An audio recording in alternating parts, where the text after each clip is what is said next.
नमस्कार। मैं डॉक्टर सतीश कुमार मीणा, सहायक आचार्य राजनीति विज्ञान। इन व्याख्यानों की श्रृंखला में आप सभी का स्वागत है, अभिनंदन है। जैसा कि आप सभी को विदित है, हम महान पाश्चात्य राजनीतिक विचारक प्लेटो के न्याय सिद्धांत के बारे में चर्चा कर रहे थे। आज के इस व्याख्यान में हम प्लेटो की न्याय सिद्धांत की प्रमुख विशेषताओं के बारे में चर्चा करेंगे। जैसा कि हमने प्लेटो के न्याय सिद्धांत के बारे में जाना कि प्लेटो ने तत्कालीन प्रचलित तीनों न्याय सिद्धांतों का खंडन करते हुए अपने न्याय सिद्धांत का प्रतिपादन किया, जिसमें प्लेटो बताता है कि न्याय एक बाह्य वस्तु नहीं होकर न्याय तो मानव की अंतरात्मा से जुड़ा हुआ है और मानव के आत्मा के तीन तत्व बताए हैं: बुद्धि, शौर्य, तृष्णा। और उसी के आधार पर प्लेटो ने न्याय के दो प्रकार बताए, एक सामाजिक और एक व्यक्तिक, और दोनों को संबंध करते हुए सामाजिक न्याय में जहाँ वो तीन व्यक्ति के आत्मा के तीनों गुणों के आधार पर तीन वर्गों में विभाजित करता है और उस विशिष्टता के आधार पर अपने गुण से संबंधित कार्य करने को ही सामाजिक न्याय कहा है। और व्यक्तिगत न्याय में प्लेटो ने तीनों तत्वों के आधार का संतुलन रहना ही व्यक्तिगत न्याय माना है।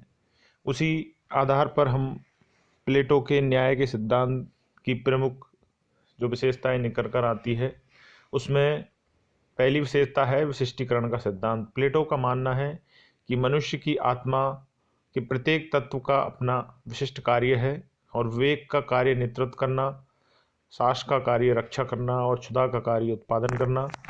विवेक, साहस और क्षुधा तत्व दार्शनिक वर्ग, सैनिक वर्ग, उत्पादक वर्ग का प्रतिनिधित्व करते हैं, अर्थात समाज का वह वर्ग जिसमें विवेक का तत्व प्रधान होता है, वह शासन करने के योग्य है। साहस प्रधान वर्ग युद्ध एवं क्षुधा प्रधान वर्ग उत्पादन करने के योग्य होता है। चूंकि प्रत्येक वर्ग का अपना अपना विशिष्ट कार्य होता है, अतएव अपनी अपनी प्राकृतिक योग्यता अनुसार ही कार्य करना न्याय है। दूसरा, इसकी विशेषता निकल कर आती है हस्तक्षेप का सिद्धांत। प्लेटो का मानना है कि आत्मा के तीनों तत्व या तीनों वर्गों का अपना अपना कार्य क्षेत्र है और प्लेटो के अनुसार यह उचित है कि वह दूसरे के कार्य क्षेत्र में हस्तक्षेप ना करें। दार्शनिक शासक को सैनिक वर्ग और उत्पादक वर्ग के कार्यों में अनावश्यक हस्तक्षेप नहीं करना चाहिए। उसी प्रकार उत्पादक वर्ग को सैनिक वर्ग, दार्शनिक वर्ग के कार्यों में तथा सैनिक वर्ग को दार्शनिक तथा उत्पादक वर्ग के कार्यों में हस्तक्षेप नहीं करना चाहिए। यही बात आत्मा के तत्वों पर लागू होती है। अतएव अपने अपने कार्यों को निर्बाध रूप से करना और दूसरे के कार्यों में हस्तक्षेप न करना ही न्याय है। यदि व्यक्तियों या तीनों वर्गों या तत्वों द्वारा एक दूसरे के कार्यों में अनावश्यक हस्तक्षेप किया जाएगा तो संघर्ष और विनाश ही की उत्पत्ति होगी। यह प्लेटो का मानना है।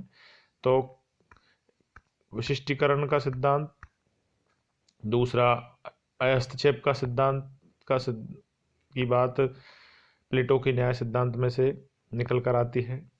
तीसरा, सामंजस्य और एकता का सिद्धांत। प्लेटो अपने न्याय के सिद्धांत द्वारा राज्य के तीनों वर्गों व आत्मा के तीनों तत्वों में सामंजस्य और एकता बनाए रखना चाहता है। प्लेटो के अनुसार कार्य विशिष्टीकरण हस्तक्षेप की नीति के द्वारा आत्मा का प्रत्येक तत्व, राज्य का प्रत्येक वर्ग अपने को संयमित रखता है एवं अपने से श्रेष्ठ तत्व की अधीनता स्वीकार करके स्वेच्छा से सामंजस्य एवं एकता स्थापित करता है। प्लेटो का न्याय सिद्धांत समरसता का सिद्धांत है, एकता और सहयोग का सिद्धांत है, प्रेम और शांति का सिद्धांत है। वह न्यायनिष्ठ समाज की स्थापना का सूचक है। अगली विशेषता निकल कर आती है जो है न्याय सिद्धांत रचनात्मक सिद्धांत है। प्लेटो न्याय की आधारशिला पर राज्य रूपी सुंदर भवन का निर्माण करता है, जहाँ व्यक्ति और वर्ग एक दूसरे के साथ एकता के सूत्र में बंधे रहते हैं। कि प्रत्येक संपूर्ण का निर्माण करते हुए अपने वास्तविक सौंदर्य को भी परिलक्षित करता है। न्याय राज्य के तीनों निर्माणकारी तत्वों में घनिष्ठ संबंध पैदा करता है। प्लेटो का न्याय भवन निर्माण कला से मिलता जुलता है। जिस प्रकार एक भवन निर्माण विशेषज्ञ अपने कारीगरों को अंकुश में रखता है, उसी प्रकार न्याय मनुष्य की विभिन्न आकांक्षाओं को नियंत्रित कर तुम्हें अनेक कार्य करने से रोकता है एवं उस कार्य की ओर प्रेरित करता है जिसे करने की उसमें स्वाभाविक क्षमता होती है। इस प्रकार न्याय का सिद्धांत एक रचनात्मक कार्यक्रम पेश करता है। अगली जो विशेषता निकल कर आती है उसमें है स्त्रियों को समान अधिकार। प्लेटो अपने न्याय सिद्धांत में स्त्रियों और पुरुषों को समान मानकर स्त्रियों को सार्वजनिक क्षेत्रों में बराबरी का अधिकार प्रदान करता है। प्लेटो का विश्वास है कि स्त्रियां राजनीतिक व सैनिक कार्यों में भाग ले सकती है।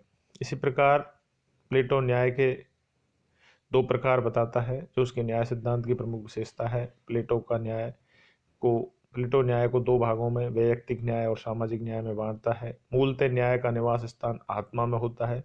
प्लेटो राज्य को व्यक्ति का वृहद रूप मानता है। प्लेटो न्याय का निवास राज्य में भी मानता है क्योंकि राज्य आत्मा के तीनों तत्वों व तीनों वर्गों का संयोग है, इसलिए प्लेटो इसे सामाजिक न्याय कहता है। वैयक्तिक न्याय द्वारा आत्मा की तीनों प्रवृत्तियों में सामंजस्य पैदा होता है तथा व्यक्ति में एकता स्थापित होती है। वैयक्तिक न्याय में आत्मा के तीनों तत्व अपना अपना कार्य करते हुए परस्पर तालमेल बनाए रखते हैं। इस तरह वैयक्तिक न्याय का भी आधार वही है जो सामाजिक न्याय का है। अतः दोनों न्यायों में आधारभूत समानता है।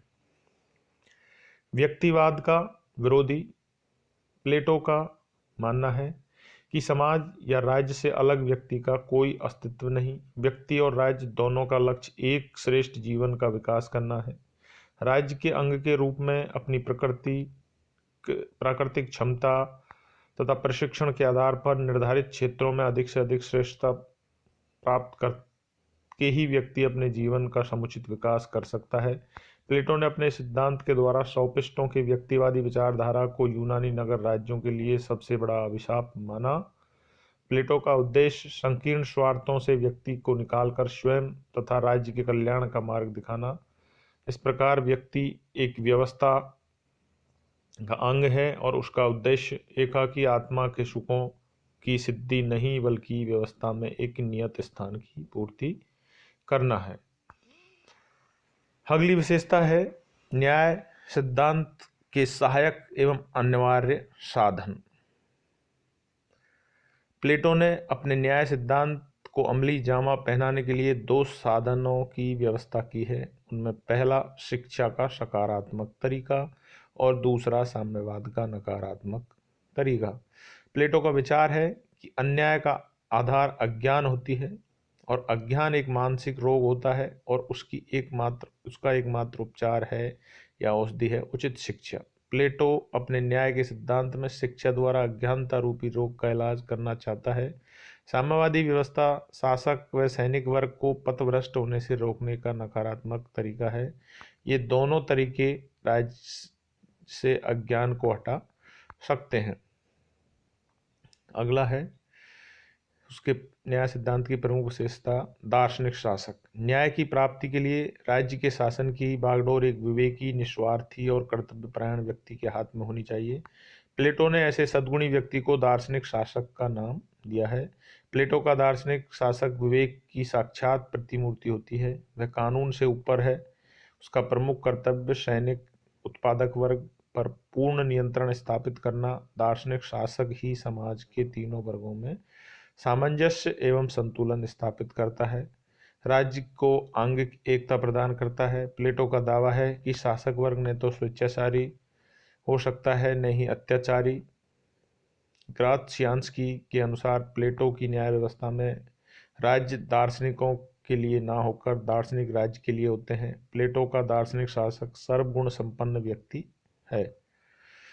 अगला है मनोवैज्ञानिक दृष्टिकोण। प्लेटो के मत अनुसार जब व्यक्ति अपनी मूल प्रवृत्ति के अनुसार कार्य करता है तब उसमें उसकी रुचि बढ़ती है, वह विशिष्टता प्राप्त करता है, उसमें अधिकतम कुशलता प्राप्त करता है।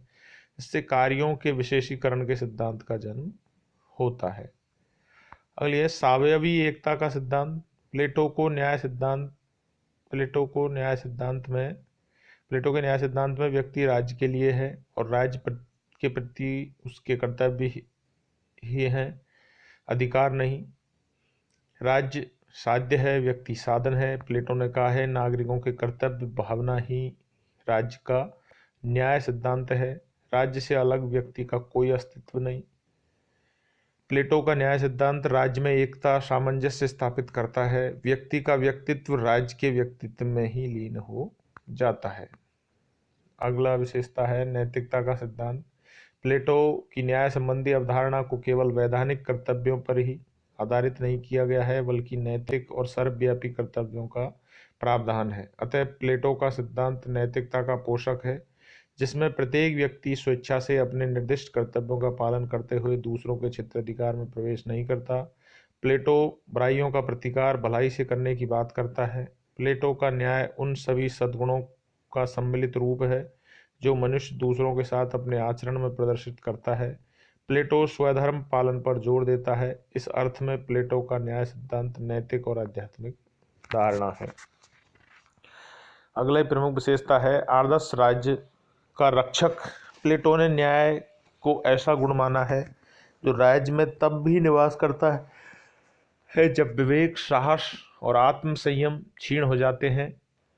प्लेटो का मत है कि न्याय की अनुपस्थिति में समाज अक्षमता, अव्यवस्था, स्वार्थपरता, फूट, कलह जैसी व्याधियों से ग्रस्त हो जाता है। अतः प्लेटो का न्याय सिद्धांत आदर्श राज्य का रक्षक और त्राता है। इस प्रकार ये प्लेटो के न्याय सिद्धांत की प्रमुख विशेषताएं थी। आज के व्याख्यान में इतना ही। अगले व्याख्यान में प्लेटो के न्याय सिद्धांत की प्रमुख आलोचनाओं के बारे में चर्चा करेंगे। नमस्कार, धन्यवाद।